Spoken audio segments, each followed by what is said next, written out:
My name is Olivia Vance. I'm 34 years old, and I'm a senior M&A analyst at a boutique investment bank in New York. The air in the closing room was thick with the scent of expensive coffee and victory. We were just minutes away from signing the Phoenix Innovations acquisition, a $50 million deal that had consumed my life for the past 9 months. Around the large mahogany table sat our senior partner, Mr. Henderson, the client's CEO, Mr. Chen, and his lead counsel, Ms. Davies. My manager, Mark Harrison, was beaming, already basking in the glow of success. I sat a few seats away, a quiet observer, my stomach doing nervous flips. This was it. Months of relentless due diligence, late-night financial modeling, and navigating complex regulatory hurdles were about to culminate in the ceremonial exchange of signatures. Ms. Davies, a formidable woman with sharp eyes and an even sharper suit, was doing her final review of the comprehensive deal binder. She flipped through the pages, her finger tracing lines of text, then paused. She looked up, directly at Mark, then scanned the room. "Excuse me, Mr. Harrison," she said, her voice clear and cutting through the hushed excitement. "Where is Olivia Vance's name on this deal summary?" My client specifically requested her acknowledgement in the lead analyst section. Mark's confident smile faltered, his gaze flicking to me for a split second before he looked down at his coffee cup, suddenly fascinated by its contents. A cold, hard knot formed in my chest. This wasn't an oversight. This was a deliberate act, and it was about to unravel a lot more than just my credit. To understand why this moment felt like a punch to the gut, you need to know a little about how things worked at Sterling and Finch, and specifically about Mark Harrison. I'd joined the firm 5 years ago, fresh out of business school, and quickly earned a reputation for my meticulous attention to detail. I was the one who found the discrepancies in the balance sheets, who spotted the hidden liabilities, who could untangle a complex cap table in my sleep. Colleagues started referring to my process as the Vance method, half-jokingly, but it was effective. I saved the firm from several potentially disastrous deals by digging deeper than anyone else.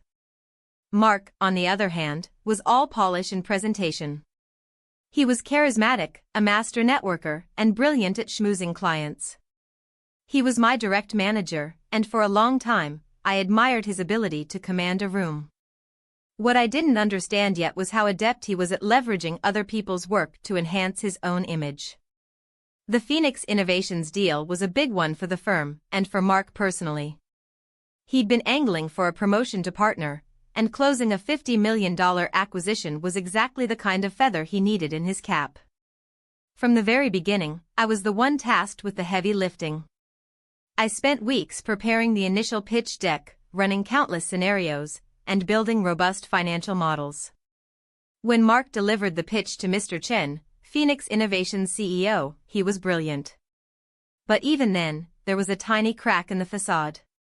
During the Q&A, Mr. Chen specifically asked, who was the analyst who put together that incredibly detailed market analysis?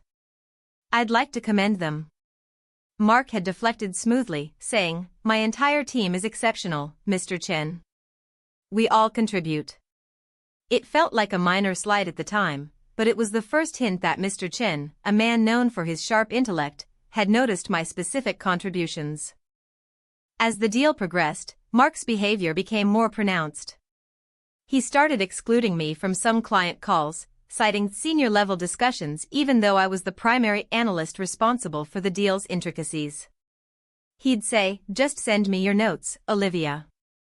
I'll relay them to Mr. Chen. No need for you to be on the call for this particular strategic discussion. It felt like a subtle freeze-out, a way to control the flow of information and ensure he was the sole conduit to the client. I started to feel a chill, a creeping unease that something wasn't quite right. I remembered a phrase my grandmother used to say, when someone shows you who they are, believe them the first time. I was starting to see Mark more clearly. The due diligence phase of the Phoenix Innovations deal was particularly grueling. We hit a major snag, a complex regulatory issue involving intellectual property rights in a niche market. It threatened to derail the entire acquisition. I spent 3 weeks straight, working nearly around the clock, researching obscure case law and consulting with external IP specialists. I finally found a creative, legally sound solution and drafted a critical addendum to the purchase agreement that satisfied all parties. Mark presented it as his strategic insight during a conference call with the client. I remember him saying, after extensive deliberation, I've devised a framework that addresses the IP concerns head-on. The client's internal legal team, however, later praised the clarity and thoroughness of the addendum's language, which was a direct quote from an email I received, copied to Mark. That email, which I diligently saved, became a small but significant piece of evidence that my work was being recognized, even if Mark was trying to take credit for it. Then came the deal documents themselves. I'd seen an early draft of the deal summary weeks ago. It was a comprehensive document, listing all key contributors, and my name was clearly there, under lead analysts.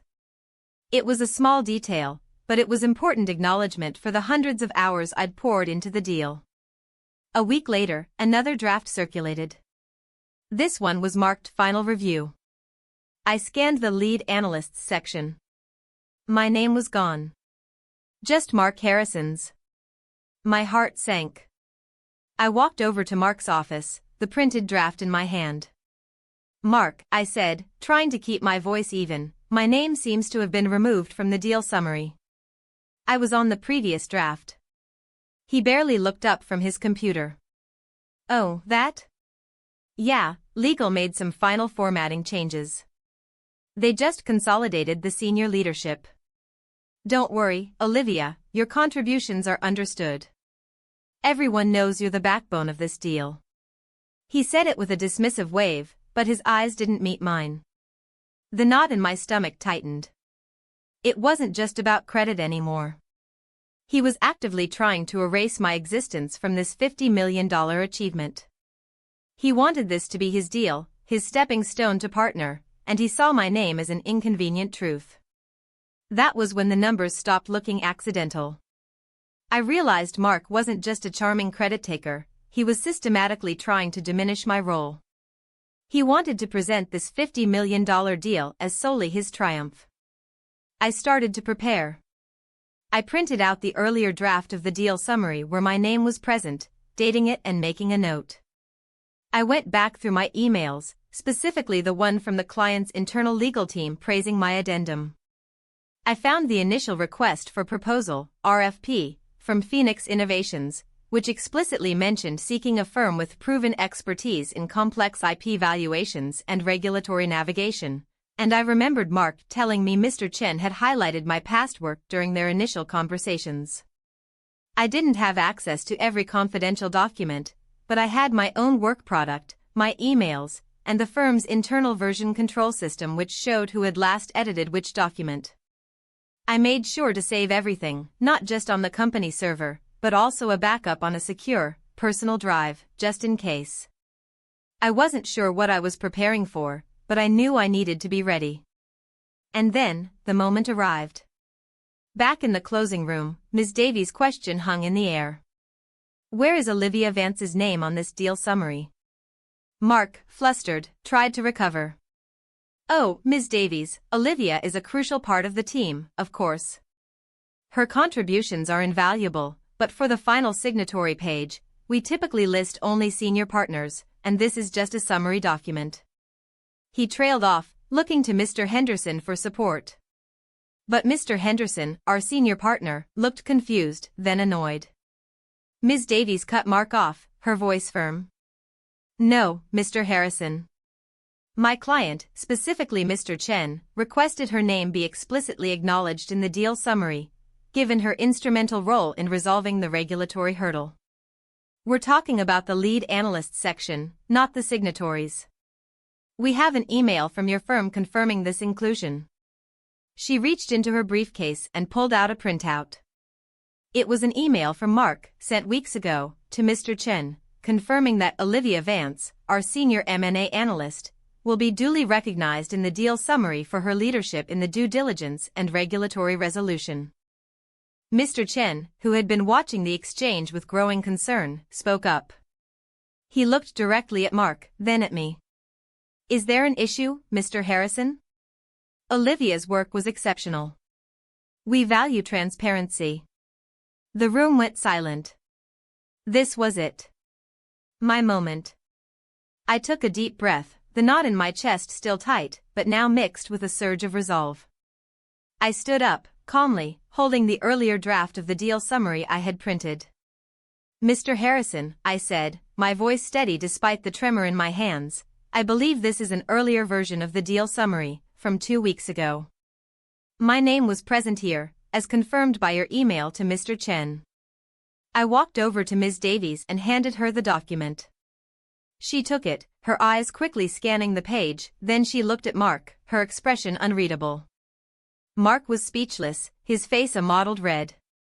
He stammered, I don't know how that happened. It must have been a clerical error, a last-minute change by the legal team.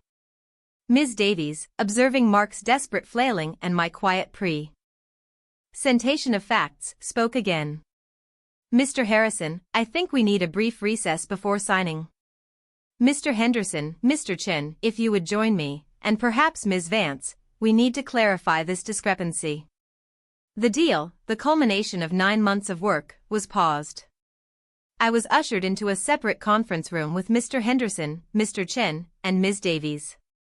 I didn't accuse Mark, I simply presented my evidence, the initial RFP, the email from the client's internal legal team praising my addendum, Mark's own email confirming my inclusion, and the 2 versions of the deal summary. I explained the timeline, the subtle exclusions from client calls, and my growing unease. Mr. Henderson listened, his face growing grimmer with each piece of information. He was furious, not just about the attempt to erase my credit, but about the deception that had jeopardized a $50 million deal and the firm's relationship with a key client. The immediate consequence for Mark was swift. He was pulled from the deal and put on administrative leave that very day. The deal summary was revised on the spot, my name prominently reinstated in the lead analysts section, just above Mark's. The signing proceeded an hour later, with Mr. Chen personally thanking me for my integrity and exceptional work. Over the next few weeks, the fallout continued. Mark quietly resigned from Sterling and Finch, his reputation within the industry irrevocably damaged. Mr. Henderson, recognizing not only my competence but also my quiet strength under pressure, called me into his office. He apologized for what I'd endured and offered me a promotion to director, with a direct reporting line to him, effectively bypassing Mark's old position. He also ensured I received a significant bonus, far more than I'd ever expected, as a gesture of both compensation and appreciation. The binders on my shelf now have my name on them, and I make sure every name that belongs there is